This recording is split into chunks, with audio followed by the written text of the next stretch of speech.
नमस्कार। राष्ट्रीय स्तर पर होने वाले ये रोजगार मेले एनडीए और भाजपा सरकार की नई पहचान बन गए हैं। आज एक बार फिर 70,000 से ज्यादा युवाओं को नियुक्ति पत्र मिले हैं। मुझे खुशी है कि बीजेपी के शासन वाली राज्य सरकारें भी, सभी बीजेपी के स्टेट में भी लगातार इस तरह के रोजगार मेले आयोजित कर रही हैं। जो लोग इस समय सरकारी नौकरी में आ रहे हैं, उनके लिए ये बहुत महत्वपूर्ण समय है। आजादी का अमृत काल अभी शुरू ही हुआ है। आपके सामने अगले 25 वर्षों में भारत को विकसित राष्ट्र बनाने का लक्ष्य है। आपको वर्तमान के साथ ही देश के उज्जवल भविष्य के लिए भी जी जान से जुट जाना है। मैं आज नियुक्ति पत्र पाने वाले सभी युवाओं को और उनके परिवारजनों को बहुत बहुत बधाई और बहुत शुभकामनाएं देता हूं। साथियों, आज भारत में प्राइवेट और पब्लिक सेक्टर दोनों में ही नौकरियों के निरंतर नए मौके बन रहे हैं। बहुत बड़ी संख्या में हमारे नौजवान स्वरोजगार के लिए भी आगे आ रहे हैं। बिना गारंटी बैंक से मदद दिलाने वाली मुद्रा योजना ने करोड़ों युवाओं की मदद की है। Startup India, stand up India जैसे अभियानों से युवाओं का सामर्थ्य और ज्यादा बढ़ा है। सरकार से मदद पाने वाले ये नौजवान अब खुद अनेक युवाओं को नौकरी दे रहे हैं। बीते वर्षों में जिस तरह बड़े पैमाने पर युवाओं को सरकारी नौकरी दी गई है, यह अभियान भी अपने आप में अभूतपूर्व है। देश में सरकारी नौकरी देने वाले प्रमुख संस्थानों जैसे एसएससी, यूपीएससी और आरआरबी पहले के मुकाबले इन व्यवस्थाओं के माध्यम से ज्यादा युवाओं को नौकरी दी है। और अभी जो वीडियो दिखाया गया उसमें उसका जिक्र भी है। इन संस्थाओं का जोर परीक्षा प्रक्रिया को पारदर्शी, व्यवस्थित और सरल बनाने पर भी रहा है। पहले जिन भर्ती परीक्षाओं को पूरा होने में उसका जो चक्र होता था, वो चक्र पूरा होने में साल, 1.5 साल का समय यूं ही लग जाता था। और अगर वो कोई कोर्ट कचहरी में चला गया तो 2-2, 5-5 साल बिगड़ जाते थे। ये सारी चीजों से बाहर निकल करके अब कुछ ही महीनों में सारा चक्र, सारी प्रक्रियाएं पारदर्शी पद्धति से पूर्ण कर दी जाती है। साथियों, आज पूरी दुनिया हमारी विकास यात्रा में साथ चलने के लिए तत्पर है। भारत को लेकर ऐसा विश्वास और हमारी अर्थव्यवस्था पर इतना भरोसा पहले कभी नहीं रहा।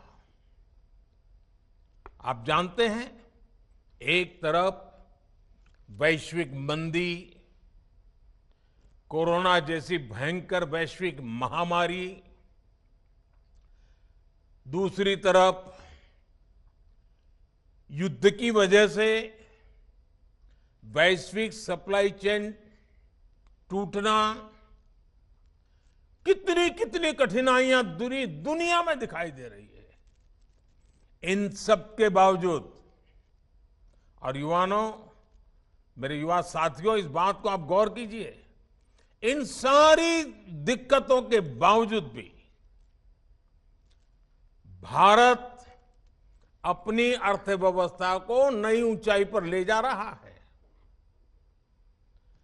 आज विश्व की बड़ी बड़ी कंपनियां मैन्युफैक्चरिंग के लिए भारत आ रही है। आज भारत का विदेशी मुद्रा भंडार रिकॉर्ड स्तर पर है। जब इतनी बड़ी मात्रा में विदेशी निवेश आता है तो उससे प्रोडक्शन बढ़ता है, उद्योग का विस्तार होता है, नए नए उद्योग लगते हैं, उत्पादन बढ़ता है, एक्सपोर्ट बढ़ता है, और स्वाभाविक है, बिना नए नौजवानों के काम हो ही नहीं सकता, और इसलिए एम्प्लॉयमेंट बहुत तेजी से बढ़ता है, रोजगार बहुत तेजी से बढ़ता है। हमारी सरकार के निर्णयों ने प्राइवेट सेक्टर में कैसे लाखों नए अवसर पैदा किए हैं। अभी हमारे डॉक्टर जितेंद्र सिंह जी विस्तार से वो एक एक वाक्य में ब्यौरा दे रहे थे, लेकिन मैं जरा एक उदाहरण आपके सामने रखना चाहता हूं। जैसे ऑटोमोबाइल सेक्टर, देश की जीडीपी में इस सेक्टर का योगदान 6.5% से ज्यादा है। पिछले कुछ वर्षों में भारत की ऑटोमोटिव इंडस्ट्री ने बड़ी छलांग लगाई है। आज भारत से पैसेंजर व्हीकल दुनिया के कई देशों में एक्सपोर्ट उनका बढ़ रहा है। कॉमर्शियल व्हीकल का एक्सपोर्ट, इतना ही नहीं, हमारे 3 व्हीलर 2 व्हीलर्स उसके एक्सपोर्ट में भी बहुत वृद्धि हो रही है। 10 साल पहले ये इंडस्ट्री 5 लाख करोड़ रुपए के आसपास थी। आज ये इंडस्ट्री 5 लाख करोड़ से जंप लगा करके 12 लाख करोड़ रुपए से भी ज्यादा की हो गई है। इलेक्ट्रिक मोबिलिटी का भी भारत में लगातार विस्तार हो रहा है। ऑटोमोबाइल सेक्टर को भारत सरकार की पीएलआई स्कीम से भी बहुत मदद मिल रही है। तेजी से आगे बढ़ते हुए ऐसे ही सेक्टर्स लाखों युवाओं के लिए रोजगार के नए मौके बना रहे हैं। साथियों, आज भारत एक दशक पहले की तुलना में ज्यादा स्थिर, ज्यादा सुरक्षित और ज्यादा मजबूत देश है। राजनीतिक भ्रष्टाचार, योजनाओं में गड़बड़ी, जनता जनार्दन के धन का दुरुपयोग, पुरानी जितनी सरकारें आप देखेंगे उनकी पहचान यही बन गई थी। आज भारत को उसकी राजनीतिक स्थिरता के लिए जाना जाता है। पॉलिटिकल स्टेबिलिटी ये दुनिया में बहुत मायना रखती है। आज भारत सरकार की पहचान उसके निर्णायक फैसलों से होती है। एक डिसिसिव गवर्नमेंट। आज भारत सरकार की पहचान उसके आर्थिक और प्रगतिशील सामाजिक सुधारों से हो रही है। ग्लोबल एजेंसियां लगातार इस बात को घोषित कर रही हैं, अनुमान लगा रही हैं और विश्वास से कह रही है कि चाहे हाईवे का निर्माण हो या रेलवे का, ईज ऑफ लिविंग की बात हो या फिर ईज ऑफ डूइंग बिजनेस की चर्चा, भारत पिछली सरकारों की तुलना में बहुत बेहतर प्रदर्शन कर रहा है। बीते वर्षों में भारत ने अपने फिजिकल इंफ्रास्ट्रक्चर पर और अपने सोशल इंफ्रास्ट्रक्चर पर लाखों करोड़ रुपए का निवेश किया है। लाखों करोड़ रुपए के इस निवेश ने भी रोजगार के करोड़ों अवसर बनाए हैं। अब जैसे सोशल इंफ्रास्ट्रक्चर का मैं एक उदाहरण देता हूं आपको, जो हमारे सामाजिक जीवन से जुड़ा हुआ विषय है, और वो है पानी। और उसके लिए हमने चलाया है जल जीवन मिशन। ये जल जीवन मिशन, उसके पीछे अब तक करीब करीब 4 लाख करोड़ रुपए खर्च हो चुके हैं। 4 लाख करोड़ रुपए खर्च हो रहे हैं। जब ये मिशन शुरू हुआ था तो ग्रामीण इलाकों में हर 100 में से, यानी 100 घर अगर गांव में हैं तो सिर्फ 15 घर ही थे जहां पाइप से पानी आता था। ये मैं एवरेज बता रहा हूं। 100 घर में से 15 घर में पाइप से पानी आता था। आज जल जीवन मिशन की वजह से हर 100 में से 62 घरों में पाइप से पानी आने लगा है और अभी भी तेज गति से काम चल रहा है। आज देश के 130 जिले ऐसे हैं, ये छोटा क्षेत्र नहीं है, 130 जिले ऐसे हैं जहां के हर गांव में, हर घर में नल से जल आता है। और साथियों, जिन घरों में अब साफ पानी पहुंच रहा है वहां लोगों का समय भी बचा है, लेकिन इससे ज्यादा महत्वपूर्ण जो लाभ हो रहा है वो गंभीर बीमारियों से भी बचे हैं।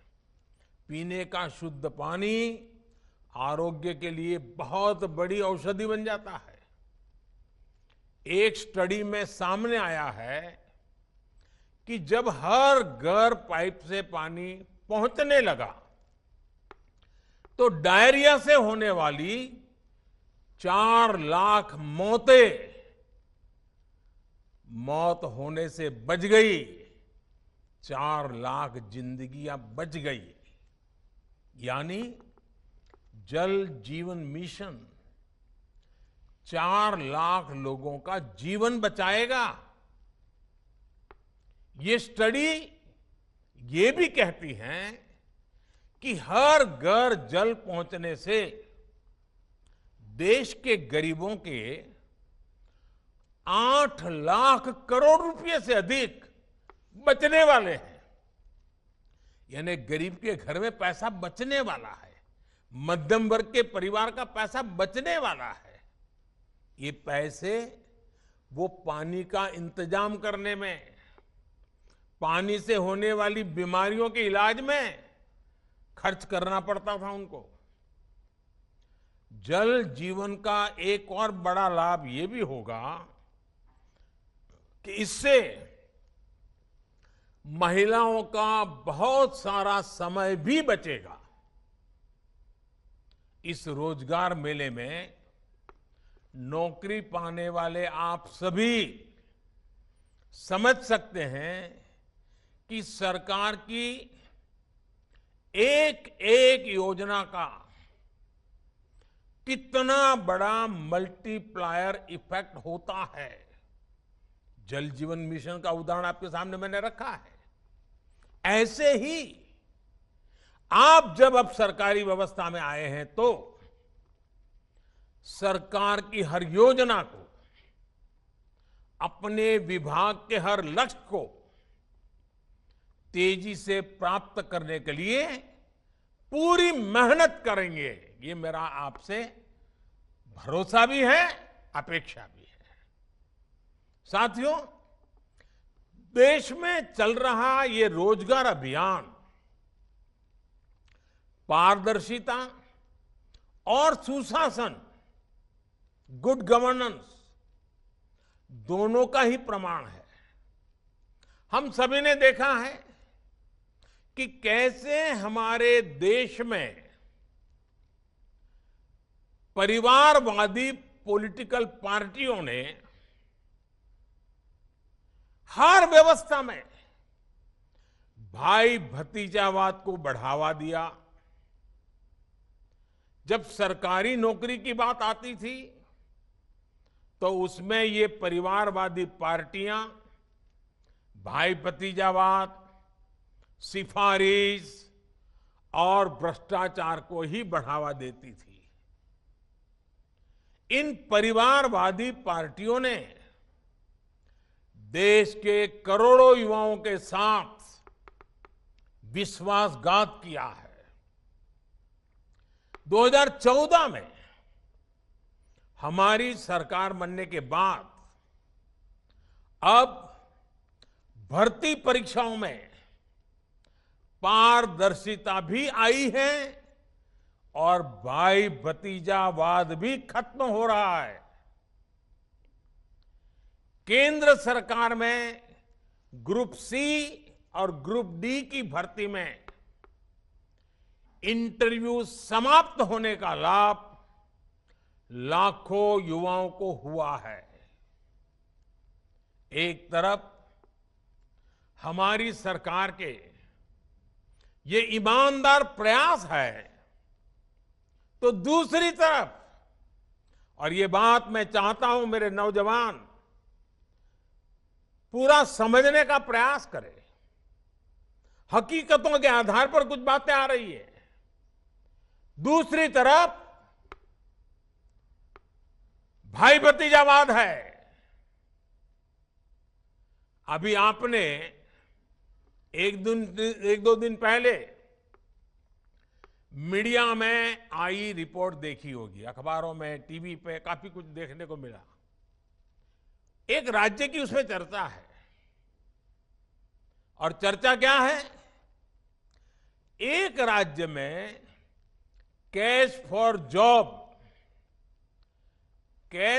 जॉब के घोटाले की जांच में जो बातें बाहर निकल करके आई हैं वो मेरे देश के नौजवानों के लिए बहुत बड़ा चिंता का विषय लेके आई है। उस राज्य का क्या पद्धति है, क्या बात उभर करके आई है? नौकरी सरकारी चाहिए तो हर पद के लिए, जैसे होटल में आप खाना खाए जाए और रेट कार्ड होता है ना, हर पद के लिए रेट कार्ड है। रेट कार्ड बताया गया और रेट कार्ड भी कैसा है? छोटे छोटे गरीबों को लूटा जा रहा है। अगर आप सफाई कर्मी की नौकरी चाहिए तो उसके लिए आपको ये रेट रहेगा, भ्रष्टाचार में इतना देना पड़ेगा। अगर आपको ड्राइवर की नौकरी चाहिए तो ड्राइवर की नौकरी के लिए ये रेट रहेगा। अगर आपको क्लर्क की नौकरी चाहिए, टीचर की नौकरी चाहिए, नर्स की नौकरी चाहिए तो आपको ये रेट रहेगा। आप सोचिए, हर पद के लिए उस राज्य में रेड कार्ड चला करता है और कटमनी का कारोबार चलता है। देश का नौजवान कहां जाएगा? ये स्वार्थी राजनीतिक दल जॉब्स के लिए रेड कार्ड बनाते हैं। अब देखिए, कुछ दिन पहले एक और मामला सामने आया था। रेलवे के एक मंत्री ने जॉब दे के बदले में गरीब किसानों की जमीनें लिखवा ली थी। जॉब के बदले में जमीन पड़ा ली। वो भी केस सीबीआई में चल रहा है, कोर्ट में चल रहा है। भाइयों बहनों, आप देखिए, आपके सामने दो चीजें साफ है। एक तरफ परिवारवादी वो पार्टियां, भाई भतीजावाद करने वाली वो पार्टियां, भ्रष्टाचार में रोजगार के नाम पर देश के नौजवानों को लूटने वाली पार्टियां, जो रेड कार्ड, हर चीज में रेड कार्ड, हर चीज में कटमनी, उनका रास्ता है रेड कार्ड। जबकि हम युवाओं के उज्जवल भविष्य को सेफ गार्ड करने पर काम कर रहे हैं। रेड कार्ड आपकी काबिलियत को, आपके सामर्थ्य को, आपके सपनों को चूर चूर कर देते हैं। हम आपके सेफ गार्ड में लगे हैं, जो आपके सपनों के लिए जीते हैं, आपके संकल्पों को साकार करने के लिए काम कर रहे हैं। आपकी हर इच्छा आकांक्षा, आपके परिवार की हर इच्छा आकांक्षा, उसको सेफगार्ड करने में हम लगे हैं। अब देश तय करेगा, देश के नौजवानों का भविष्य रेड कार्ड के भरोसे चलेगा कि सेफगार्ड व्यवस्था के अंदर सुरक्षित तरीके से पनपेगा। साथियों, ये भाई भतीजावाद वाली पार्टियां देश के सामान्य मानवी से आगे बढ़ने के अवसर छीन लेती है, जबकि हम देश के सामान्य मानवी के लिए नित नए अवसर बना रहे हैं। साथियों, हमारे देश में कुछ राजनीतिक दलों ने लोगों को भाषा के नाम पर एक दूसरे से भिड़ने के लिए, देश को तोड़ने के लिए भाषा को एक हथियार बनाया। लेकिन हम भाषा को लोगों को रोजगार देने, उन्हें सशक्त करने का माध्यम बना रहे हैं। हमारी सरकार ये सुनिश्चित कर रही है कि किसी को अपना सपना पूरा करना हो तो कोई भी भाषा उसके सामने दीवार न बने। भारत सरकार आज जिस तरह मातृभाषा में भर्ती परीक्षा पर जोर दे रही है, एंट्रेंस एग्जाम पर जोर दे रही है, उसका भी सर्वाधिक लाभ मेरे देश के बेटे बेटियों को मिल रहा है, हमारे नौजवानों को हो रहा है। रीजनल लैंग्वेज में परीक्षा होने से युवाओं को आसानी से अपनी योग्यता साबित करने का अवसर मिला है। साथियों, आज तेजी से आगे बढ़ते हुए भारत में सरकारी व्यवस्थाओं और सरकारी कर्मचारियों के काम करने का तरीका भी तेजी से बदल रहा है। एक समय था जब देश के सामान्य नागरिक सरकारी दफ्तरों के चक्कर लगाते रहते थे। आज सरकार अपनी सेवाएं लेकर देश के नागरिकों के घर तक पहुंच रही है। अब जनता की अपेक्षाओं को समझते हुए क्षेत्र की आवश्यकताओं को समझते हुए हमारी सरकार लगातार काम कर रही है। विभिन्न सरकारी दफ्तर और विभाग जनता के प्रति संवेदनशील रहते हुए काम करने पर जोर, ये हमारी प्राथमिकता है। इतने सारे मोबाइल ऐप्स के माध्यम से, डिजिटल सेवाओं के माध्यम से सरकार से मिलने वाली सुविधाएं अब बहुत आसान हो गई हैं। पब्लिक ग्रीवांस सिस्टम को भी लगातार मजबूत किया जा रहा है। इन बदलावों के बीच आपको भी देश के नागरिकों के प्रति पूरी संवेदनशीलता से काम करना है।